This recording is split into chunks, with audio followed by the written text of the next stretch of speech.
my first vlog in Korea and sa camera ko. Since a lot of you guys nagre-request na mag-vlog na ko. Oops, kalimutan ko siyang tanggalin. Yun. Close the door ata, ibig sabihin. I forgot. So, yung first vlog ko is here sa unit ko. I think, dumating kami ng Korea March 8 and then nakuha tong unit 5 days after or 1 week after. And it's a bare unit, so ako yung mga nag-set up nito mag-isa. Ako yung nag-set up nito mag-isa and ako yung nag-assemble ng ibang stuffs except sa bed kasi yung bed na to, pag dineliver na sa inyo, sila na rin yung mag-assemble nun. So basically yung ibang gamit, pinatayin ako ng ilaw. Ayan. May sensor kasi yan. So basically, yung ibang gamit dito ako na rin yung mga bumili and order. And papakita ko naman sa inyo yung mga behind the scene. Actually, wala itong filter, nakakainis. Pwede ko naman lagyan mamaya. Yung filter ng ang tawag dun, yung may softness sa skin. Pero okay lang kasi wala akong pimple ngayon. Charot. So yeah, welcome to my crib. Nakiwalay ako sa boys. Doon sila sa bootcamp. Niwalay ako kasi ganun talaga. Hindi, joke lang. Kasi babae ako. Hindi, charot. Kasi, ewan ko, para mas okay ata nakiwalay din talaga yung mga managers. And mas okay kasi para may privacy rin ako. And yan, pag pumupunta dito si Jesus or basta, mas okay nakahiwalay. So yun, once again, thank you Team Secret for my unit. And thank you Boss John. Nakala yung ilaw. Thank you, boss. So, yeah, let's go. Hi, everyone. So, ito yung BTS and how ako nag-set up and prepare ng unit ko. So, ito yung bare unit na. And sa end ng video, makikita nyo yung final design final setup ng unit. That's all. Bye!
Of course, yung una nyo makikita is yung mga ewan ko, parang ganito yung design talaga sa Korea para pag sa mga like shoes nyo or mga hindi ko nga alam kung saan yung internet modem ko, pero sa bootcamp kasi pagpasok mo yung first door, cabinet beside the door, dun yung modem ng internet. Not sure pa here sa area na to kasi hindi pa ako nag-a-apply ng internet. And then yeah, bought this bicycle. And I'm proud of myself kasi natuto ako mag-bike here in Korea and I'm using it sometimes. And pero marunong na daw ako mag-bike, sabi ng mom ko. 4 to 5 years old ako. Pero 3 wheels kasi yun. So first bike ko talaga na natuto din. And yeah, may water ako dito kasi wala pa kami ng Coway water filter. And yeah. I only have 2 shoes here. Malungkot ako dito kasi, excuse me, wala akong mga stuffs. Wala akong mga gamit. Wala yung mga gamit ko unlike sa PH. And yeah, I bought this mat kasi, look! Ganda ng message. Hope you have a beautiful day. So, every morning, yan ang makikita mo. So, good vibes. And yeah, ito muna. Sa bathroom. And bare to last time. So, yung mga stuffs, ako na din yung bumili. Yan. Binili ko yan. And, hello. No, my. Nandis. So, yung toothbrush ko. Skincare. Dito ko na rin yung binili sa Korea. This one's super nice. Super nice. And then, on the other side,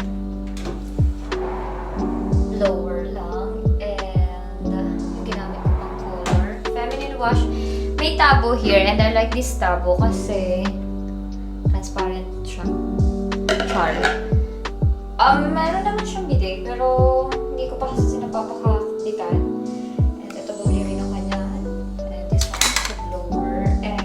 Hindi ako pwedeng walang tissue paper. What else? Yan, yung mga stuffs ko. Pag naliligo. Next time na rin yan. Actually, meron akong na-discover. Lahat to, binili ko na rin sa Korea. Except this one. Dala ko na yan from PH. Meron akong na-discover na body scrub. Super nice siya. Kaso, ang pangit ng texture niya. Look. Color. Itsurang. Alam niyo na. So, yeah. Pero super good niya. Yan. Next time na yung mga yan. Next is this. 2-bedroom nga pala to. So, dito muna tayo sa first bedroom. So, ayan yung bed. Ito nga pala yung view. This is our view. Kaya, blackout curtains. Ito pinakabit lang din namin yan. Blackout curtains siya kasi ganyang kaliwanag most of the time. And I like this bed kasi look. Kumpara siya ng bed ko sa Bootcamp. Yan, may lights. And saksakan. And yup, this one. Ako na rin na nag-assemble nito. Tapos may help lang din ako ni Bosch sa ibang parts. Yan, in-assemble ko na rin yan. And then, meron siyang cabinet here. So, dito ko muna nilagay yung ibang stuff. Like yung pillows, kupang. Ang dali kasi mag-order kapag online. Like, 1 to 2 days. Hi, self. 1 to 2 days andyan agad. Oh! I bought this vacuum din. Super nice niya. Ang dami niyang hindi nagagawa ng ibang vacuum. Charot. So, let's go. Living area. And ta-dan! This is the living area. And I forgot to turn off the lights again. Kasi kanina nag-vlog na ako. Pero, binura ko. Sorry, hindi ako pro. Dito mo siya. Ayun, dirty naman yung eyeliner to. Diyan mo check sa gate, sa door, and everything. And then, this is for the heater. And then, this is for the aircon. Ganito kasi sa Korea, tikit na yung aircon. Tikit, magkasama na. Naka-fix na yung mga aircon. Unlike sa atin. So, again, I like this one. Look.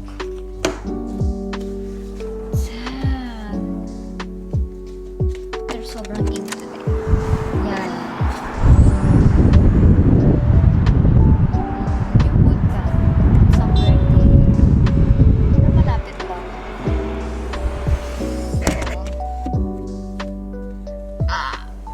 I like this one kasi nape-prevent niya yung mga alikabok. Kasi yun yung pinaka-ayoko sa kabilang bahay. Yung alikabok, sobra. And then, look. Look, ganyan siya. Wait. Wait ako syempre sa inyo. Pero yung itsura niya pag, Tadan. Ayan, ganyan siya.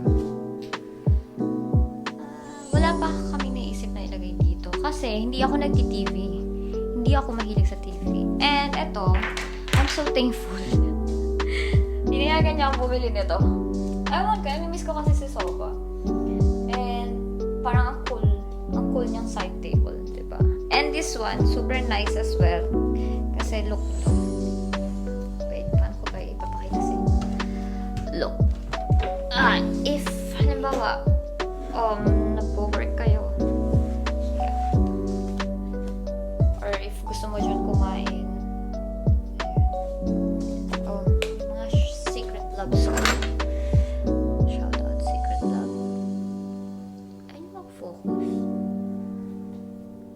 Ayun, shout out, secret love. And then, so, ganyan siya. Pwede ka dyan kumain if you want. And then, hindi ka mahirapan kasi automatic na siyang babalik. 1, 2, 3. Then, and this one, ako rin na nag-assemble from IKEA. IKEA. I don't know how you pronounce it, pero sa Italy, IKEA tawag namin doon. And next, forgot. Yan, yung lights niya. Mahilig ako sa mga dim lights. Pero since nag-shoot tayo, sige. And of course, sorry, dito pa yung baggage ko. And of course, ayan ang aking living. No! Ito ang aking dining area.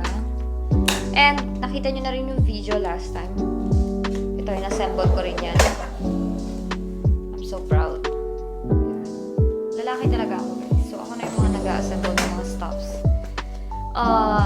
This one, kinakain ko siya sa breakfast. Meron akong fridge na walang laman. Wala pang laman kasi hindi naman ako dito kumakain. Puro chocolates lang and drinks. Ayan, look! Look how big ng ano. Look how big ng Yakult. Kung Yakult ba talaga ito? And then, puro mga organic juice. Organic juice. Nothing. And I'm sorry. And take note, yung trash kanila, yung mga specific color and type ng plastics. And one time, napagalitan ako doon sa bootcamp kasi, hindi naman ako. Napagalitan kami kasi yung secret love, kailangan separate mo pa pala yung laman nun. And yan, binili ko rin yung mga yan. Ito yung nakita nyo last time na glass ko.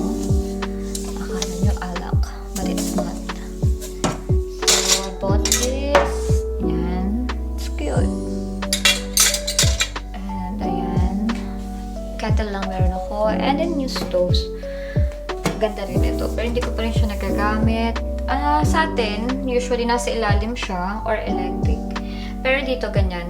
Ganyan yung switching niya. Ito. Nothing much sa mga cabinets. Walang laman. Look, plates lang. Bumili ako niyan for spoon and forks. And snacks again. Na hindi ko pa rin kinakain. This one. Ito yung laundry area. Bumili na rin ako niyan. Pero hindi pa rin ako naglo-laundry. Bumili na rin ako ng mga detergents. I don't know what's this for. So, yan lang. Hindi ko pa siya natatry so far. And, of course, my bedroom. Sorry, medyo messy. But, yeah.